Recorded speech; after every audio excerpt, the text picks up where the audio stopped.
పదాలు తెలియని పెదవులకు అమృతవాక్యం అమ్మ. సంతానలేమి సమస్యతో బాధపడుతున్న ప్రతి స్త్రీమూర్తి బాధను మేము అర్థం చేసుకోగలం. 49 అప్పుడు నేను అధికారంలోకి వస్తే 3 గ్యాస్ బండ్లు ఉచితంగా ఆర్టీసీ ఆడమ్మ మూగుడుదా గ్యాస్ బండ కంపెనీ ఏమన్నా ఆడమ్మ మూగుడుదా లేకపోతే పెళ్ళం తాగడెట్టేమన్నా ఇస్తాడు గ్యాస్ బండ్లోనో ఏమన్నా ఆర్టీసీ డిపో ఏమన్నా సెంట్రల్ గవర్నమెంట్ ఆడిదేంటి అట్ట దోసుకొని చేసాడు కానీ అమ్మ ఓడి ఎవడు గ్యాస్ బండ్లు గ్యాస్ బండ్లు ఇచ్చి ఏ రకంగా ఇస్తాడు ఈ 14 ఏళ్ళ ఏ మహిళకన్నా బండి ఇచ్చాడని చెప్పమన్నానా ఒక్క మహిళకి అనేది డ్వాక్రా బండ్ ఇవ్వాలకి లేదు.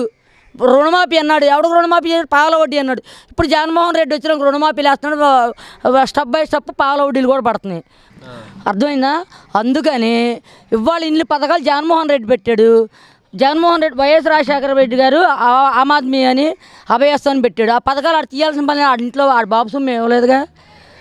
లేబర్ కోసం పెట్టాడు, ఏదో అత్యవసరం చనిపోతేనో లేకపోతే ఇదని ఫీజు ఎన్వెస్ట్మెంట్ పెట్టాడు, ఫీజు ఎన్వెస్ట్మెంట్ తీసేసాడు.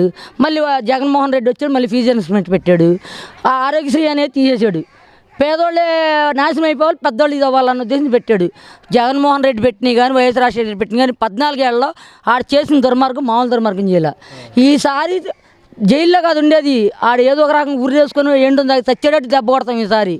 ఆడిని అనేది ఇక రాజకీయంలో రానేమో. చంద్రబాబు నాయుడు ప్రజలు పెట్టాల్సిన సొమ్మును ఆడు దోచేసుకున్నాడు.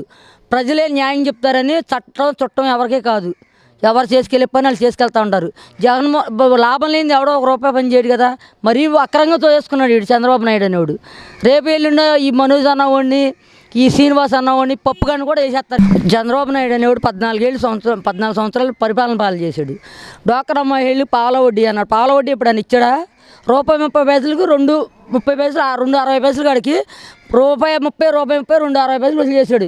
ఎంఎస్ ప్రెసిడెంట్గా నేను చేసిన లెక్కలు చూస్తే బ్యాంకు వాళ్ళందరూ గోలే. రుణమాఫీలు చేస్తానని ఎలక్షన్లోకి వచ్చి ఒక్కడికి రుణమాఫీ చేశాడా? పెద్ద రకంగా బడా షెట్లను తప్పాడు బాగు చేసింది. లేబర్ నేనాడు బాగు చేయలేదు అసలు చంద్రబాబు నాయుడు అనేవాడు. నేను 35 సంవత్సరాలు ఏకదీక్షగా టీడీపీలో జెండా మోసా. నాకు ₹10 పని చేయలే. 14 ఏళ్ళు ఆయన చేసిన అప్పుడు ఈ రోడ్లు వేయటం అనేది చేయలే. టీడీపీ కూడా రావు ఈ జగన్సేన వెళ్ళి నాశనం చేసినట్టు సగాన్ని మోసం చేసేసినట్టు. అది వచ్చే సీట్లు కూడా టీడీపీకి అసలు ఏం పడవు. అది పడే సీట్లు కూడా చెడదింగతకి వెళ్ళాడు ఈ పవన్ కళ్యాణ్ అన్నవాడు. 14 సంవత్సరాలు సీఎంగా చేసి 73 సంవత్సరాల వ్యక్తిగా చంద్రబాబు నాయుడుకి సానుభూతి వచ్చే అవకాశం ఉంది. సానుభూతి ఏం రాదు. ఆ సానుభూతి వచ్చే లెక్కైతే పోయినసారి గెలిపించాలి కదా. అనుభవం గల వ్యక్తి అయిపోయింది ఆయన సీను వేస్ట్. టీడీపీలో అతను ఏంటంటే అనుభవం గల వ్యక్తి కింద పనిచేయడమే తప్ప దేనికి పనిచేయడే ఆయనకి.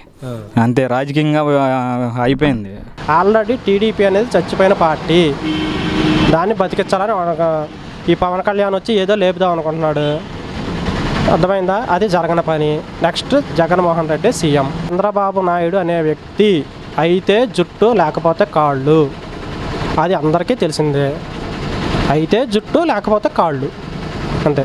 గుడివాడలో కొడాలి నానిని ఓడించే మగాడు అనేవాడు లేడు.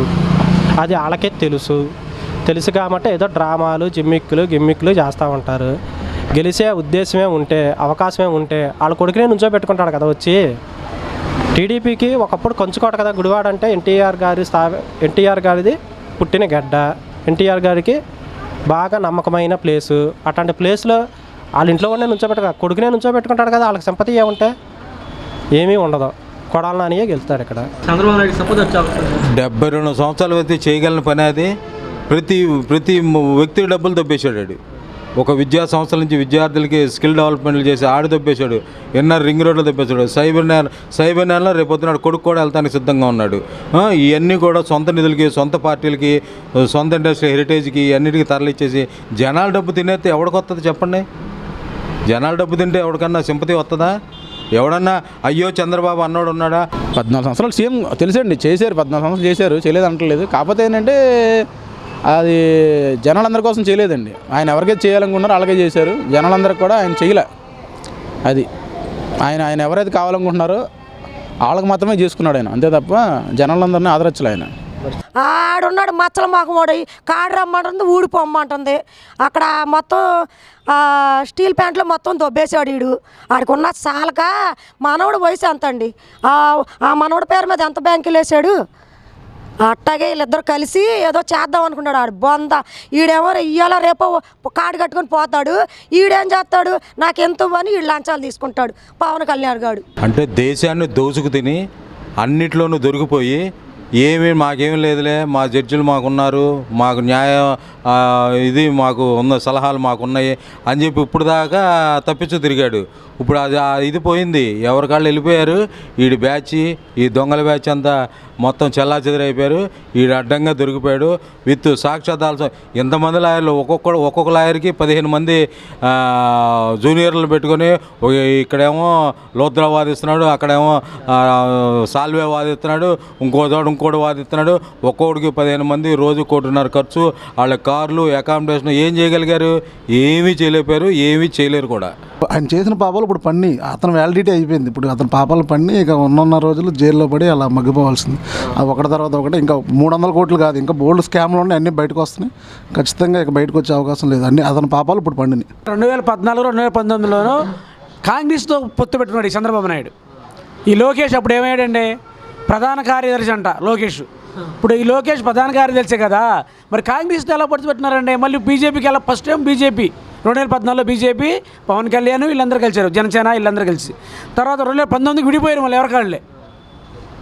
ఏమండి, మళ్ళీ ఇప్పుడు వచ్చి మళ్ళీ మోడీ దగ్గరికి వెళ్తున్నారు. అంటే వాళ్ళ నాన్నగారిని ఈయనకి లోపలేస్తారు, మా నాన్నగారిని ఎట్లా వేశారు, ఈయన లోపలికి వెళ్ళకుండా కాపాడుకోవడానికి అమిత్ షాని కలిసాడు వెళ్ళి లోకేష్ అలా మేనత్ గారు ఉంది కదా, పురంధేశ్వరి గారు, వీళ్ళందరూ కలిసారు వెళ్ళి ఈయన్ని బెయిల్ తెచ్చుకోవడానికి. అసలు కేసు రాకుండానే ముందు బెయిల్ వేసుకోవడం అంత భయం ఏంటి సార్ వీళ్ళకి? రాష్ట్రంలో అప్పులు వీళ్ళు తినలేదు, రూపాయి తినలా. నిజాయితీగా ఉండండి, బయటకు వస్తావు కదా నువ్వే. ప్రజలు తీర్పిస్తారు కదా రేపొద్దున. 2014, 2019లోనూ కాంగ్రెస్తో పొత్తు పెట్టుకున్నాడు ఈ చంద్రబాబు నాయుడు. ఈ లోకేష్ అప్పుడు ఏమయ్యాడండి, ప్రధాన కార్యదర్శి అంట లోకేష్. ఇప్పుడు ఈ లోకేష్ ప్రధాన కార్యదర్శి కదా, మరి కాంగ్రెస్తో ఎలా పొత్తు పెట్టినారండి? మళ్ళీ బీజేపీకి ఎలా? ఫస్ట్ టైం బీజేపీ 2014లో బీజేపీ, పవన్ కళ్యాణ్ వీళ్ళందరూ కలిసారు, జనసేన వీళ్ళందరూ కలిసి. తర్వాత 2019కి విడిపోయారు మళ్ళీ ఎవరికాళ్ళే. ఏమండి, మళ్ళీ ఇప్పుడు వచ్చి మళ్ళీ మోడీ దగ్గరికి వెళ్తున్నారు. అంటే వాళ్ళ నాన్నగారిని ఈయనకి లోపలేస్తారు, మా నాన్నగారిని ఎట్లా వేశారు, ఈయన లోపలికి వెళ్ళకుండా కాపాడుకోవడానికి అమిత్ షాని కలిసాడు వెళ్ళి లోకేష్ అలా మేనత్ గారు ఉంది కదా, పురంధేశ్వరి గారు, వీళ్ళందరూ కలిసారు వెళ్ళి ఈయన్ని బెయిల్ తెచ్చుకోవడానికి. అసలు కేసు రాకుండానే ముందు బెయిల్ వేసుకోవడం అంత భయం ఏంటి సార్ వీళ్ళకి? రాష్ట్రంలో అప్పులు వీళ్ళు తినలేదు, రూపాయి తినలా. నిజాయితీగా ఉండండి, బయటకు వస్తావు కదా నువ్వే. ప్రజలు తీర్పిస్తారు కదా రేపొద్దున. ఎవడు దేక్కుంటా వచ్చినా, ఎవడు పొరుల దండాలు పెట్టినా ఇక్కడ వచ్చేది ఎమ్మెల్యే గారే, కొడాల నాని గారే. ఆయన తప్ప మరో మగోడు నిలబడినా రాలేడు. ఎవడొచ్చినా సరే, ఎవడు రూపాయి ఆడు జార్జ్ చేసి ఇప్పుడు అక్కడ సంపాదించి ఇక్కడికి వచ్చి రూపాయి అవ చేసుకుంటాక మాత్రమే గుడివాడు వస్తాడు. ఎంత రాజకీయ అనుభవం ఉన్నవాడైనా సరే ఇక్కడ మాత్రం కొడాల నాని గారే గెలుస్తాడు.